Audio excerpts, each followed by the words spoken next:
Hi, and welcome. You're listening to the X22 Report. My name is Dave, and this is episode 962B, and today's date is May 4th, 2016, and the title of the episode is U.S. and the coalition forces are building up more troops in the Middle East for the offensive. Now, before I get started, I just want to make an announcement. I uploaded an interview with Jason Burak. It is on the X22 Report Spotlight YouTube channel. So just go to YouTube, type in X22 Report Spotlight. It'll bring you right over the video. Or you can come over to the X22Report.com site, scroll down a little bit, look over to your right-hand side. You'll see the video there. Or go to NewsSentinel.com. Same thing. Scroll down a little bit, look over to the right-hand side, and you can play the video there. Let's get into the economic collapse, political and geopolitical news.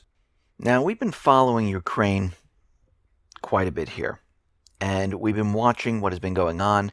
We see things really heating up. We see the Kiev government is not fulfilling the Minsk II ceasefire agreement. We see the southeastern people are continually being shelled upon, and they want to have elections, because that is part of the Minsk agreements. But of course, as we can see, the U.S., Kiev, they're continually out there saying that the southeastern people are not following the Minsk II ceasefire agreement. Now, we know the U.S. gets involved in this. We know that the U.S. pushes their ideas on the government of Kiev and the countries of Europe. And right now, Russia, Germany, France, Ukraine, the group that is known as Normandy 4, well, they're getting together and they're going to hold regular meetings on the Ukraine conflict. Now, very interestingly, they said that this is going to be a closed group because they do not want interference from overseas. And this is coming from Lavrov. And what he means by this is that the U.S. seems to dabble in the talks. They whisper into the ears of Poroshenko, whisper into the ears of Merkel and Hollande to have them do certain things.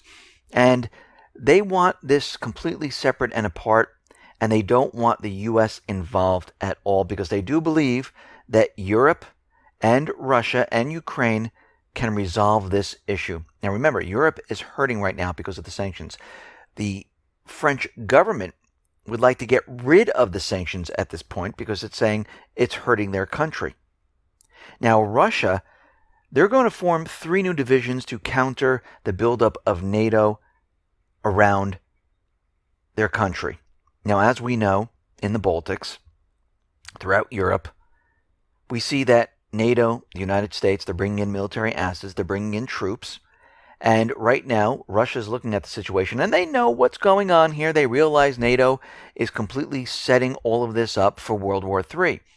Now, Russia is saying, okay, what we're going to do is we're going to create divisions. We're going to place them on the border to protect our country. Now, these troops are not going over the border. They're inside their country, and any country has the right to place their troops at their borders, and another country can't say a word because they're inside their country. Just like the U.S., if they wanted to put the National Guard all along the border of Mexico and Canada, Mexico and Canada, they can't say anything.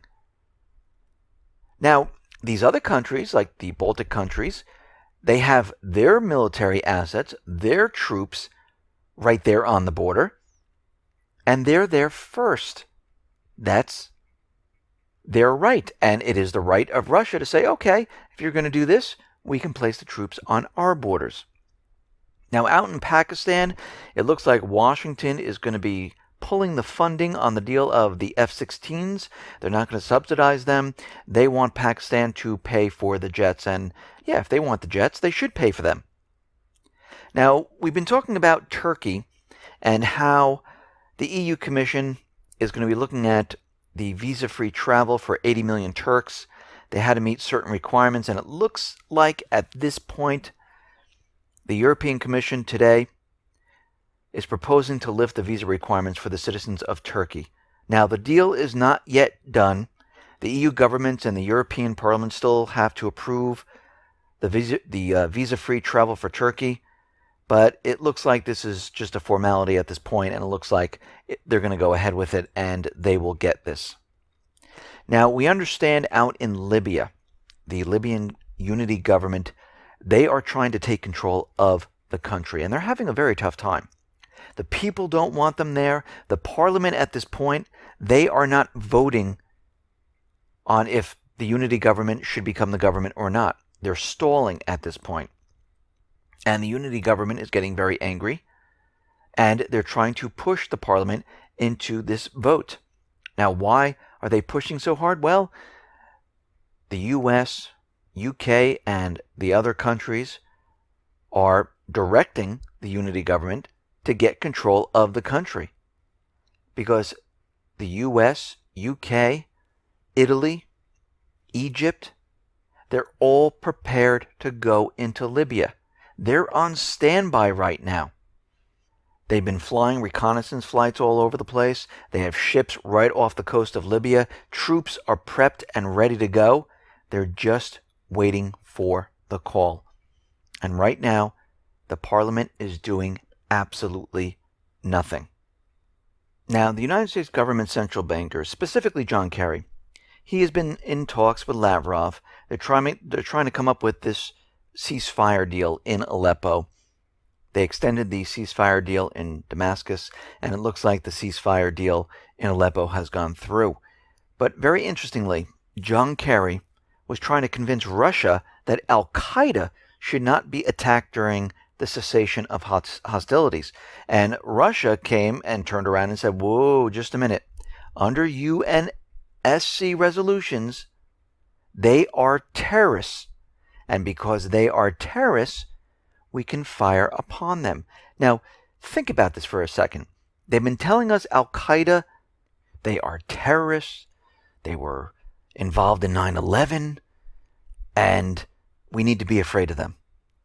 But then they don't want Russia and the Syrian government to fire upon them, because we can see the truth shining through all of this. Al-Qaeda, al-Nusra, the Islamic State, they are the proxy armies of the United States government central bankers. They control them, they fund them. The moderate rebels move in and out of these terrorist groups. This is why when Russia first entered Syria, they couldn't find the moderates. They could only find the Islamic State, al-Qaeda, and al-Nusra. And then all of a sudden, the moderates started showing up because they morphed back into the moderates from the terrorist groups. And they tried to convince Russia they should be excluded. They should not be grouped in with the other terrorist organizations. But guess what? That didn't work. Now the question is, why did the U.S. want this truce? Why were they pushing for it so hard? Well, we know that Russia and Syria, they were preparing and getting ready for a major offensive in Aleppo. And this is a strategic location. If they lose Aleppo, it's over, because they have supply routes coming in. It's a key location. And they needed some way to stop this, because the U.S. was never calling for peace in Syria or a ceasefire in Syria ever when they had the upper hand. Now that they don't have the upper hand, now they're, oh, no, we need peace, we need peace, we need a ceasefire. And again, this is a stall tactic. This is all it is. Now, the United States, they have persuaded Russia and the Syrian government to extend the truce to Aleppo. Now, the agreement was reached late Tuesday and took effect on 12:01 a.m. Wednesday, Damascus time.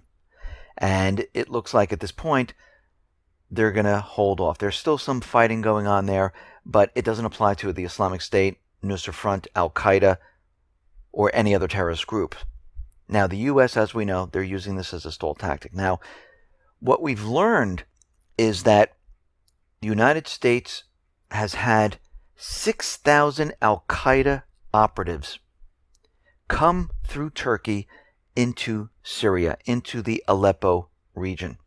And we can see at this point why they wanted al-Qaeda to be excluded from this, where Russia and Syria would not fire upon them, because they were about to use al-Qaeda for the Aleppo offensive here. And now what they're doing is they're taking these 6,000 terrorist troops and they're bringing them outside of Aleppo because they don't want them to be involved. What we're seeing right now is that the United States government central bankers, they are prepping for a major offensive at this point. And they realize the Islamic State, al-Qaeda, al-Nusra, the moderate rebels, they're losing. The Syrian government, the Russian initiative, they are pushing them back. They are winning. And the U.S. has no alternative at this point but to continually bring in troops, to continually bring in coalition forces, and place them throughout Syria. Now remember, they don't have the permission of the Syrian government. They're in a country without permission, which means they invaded a country completely against international law. I mean, this right there is an act of war. But it looks like the UK, they're going to be sending more troops into Iraq and Syria. The Defense Ministry said they have carried out a second most number of airstrikes in Iraq and Syria and stressed the deliveries of nearly around 500,000 rounds of ammunition, 1,000 counter improvised explosive devices, Valin detectors, 300 tons of weapons and equipment. We see the U.S. is getting prepared to bring in more troops. Now, we had a Naval SEAL die by the Islamic State, and they're going to use this for the opportunity to bring in more troops into Iraq and Syria. Now, remember, they have 3,800 or so permanent troops in Syria. And they have temporary soldiers, 4,000 plus. And they would like to bring in more troops into Iraq and Syria at this point. And I know the numbers are all over the place, but you have to remember, there is an agreement with the Iraqi government that they can have 3,800 plus troops permanently in Iraq. The other troops, they call them temporary, with no expiration date, and they can have as many as they want. Now, Congress has never voted on any of this. The Obama administration is just continually sending more and more troops into Syria, continually sending more and more troops into Iraq, and of course he's saying, there's no boots on the ground. Where do you see boots? And all we're seeing right now is a buildup of more and more troops. Now, Turkey, they are preparing to send ground forces into Syria. They're saying that Syria is continually firing rockets into their country. They're preparing their ground forces to go into Syria to assist the United States, the UK, and the coalition forces. So we see at this point that they are preparing and getting ready for a major offensive here. And when we look around, we see over time, and they do this very slowly, very methodically, and they pretend it's not happening. Actually, the corporate media doesn't even report on it.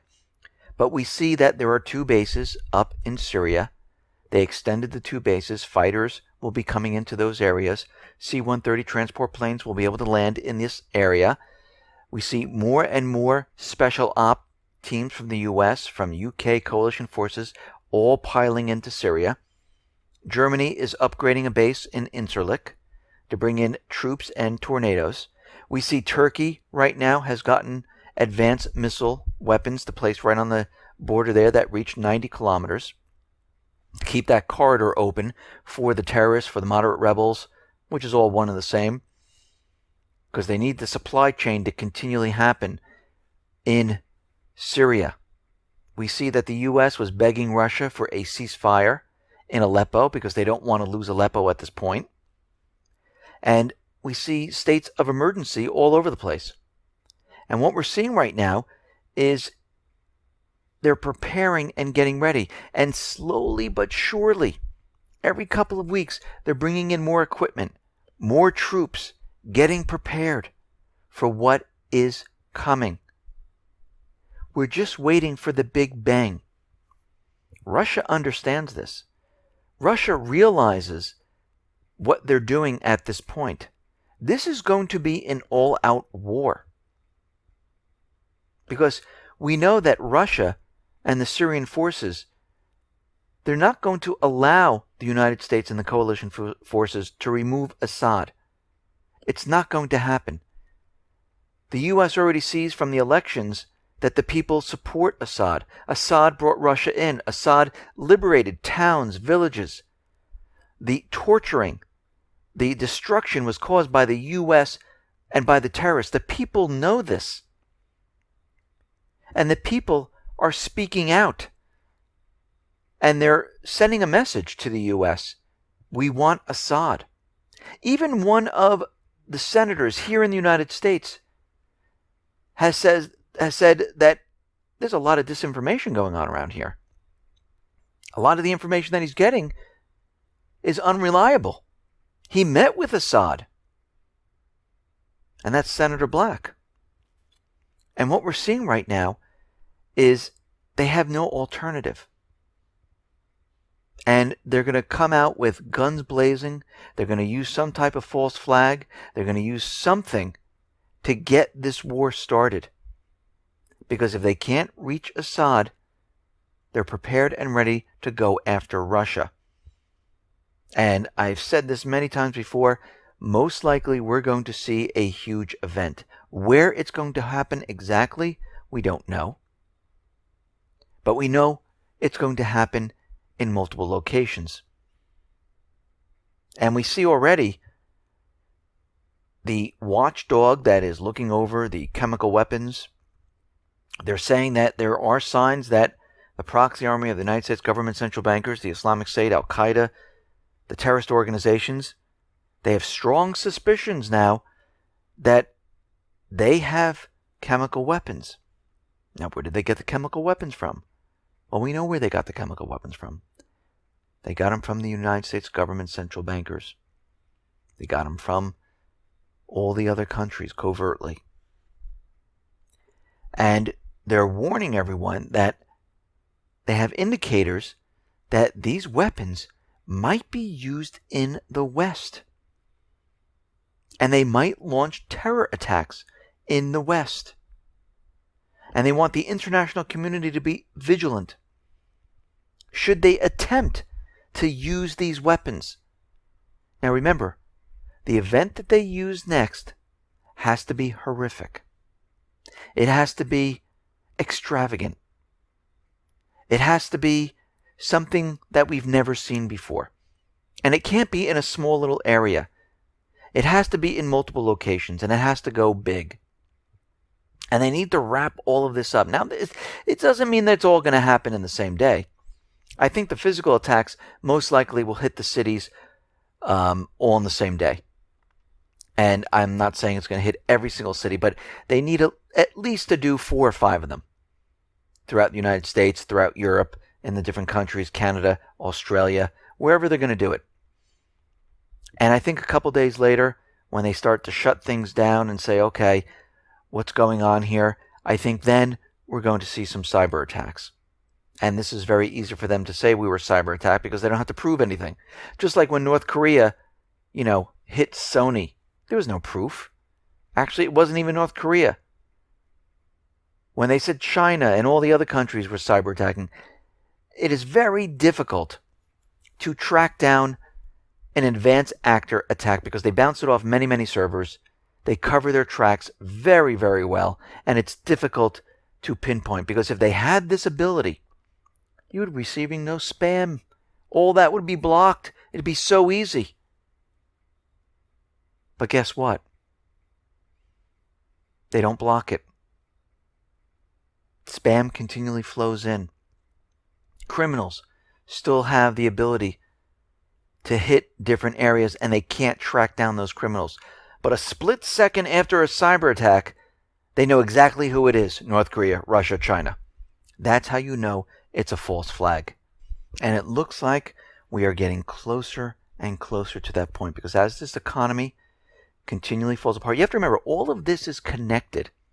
Because out in the Middle East, they're trying to prop up and keep the petrodollar alive. Without the petrodollar alive, the whole thing collapses right now. So all of this is connected to the economy falling apart, collapsing. And this is something we need to watch because we are getting closer and closer to this time period. Listen, everyone, thanks a lot for listening. Be well, be safe, and especially be prepared. Thanks a lot.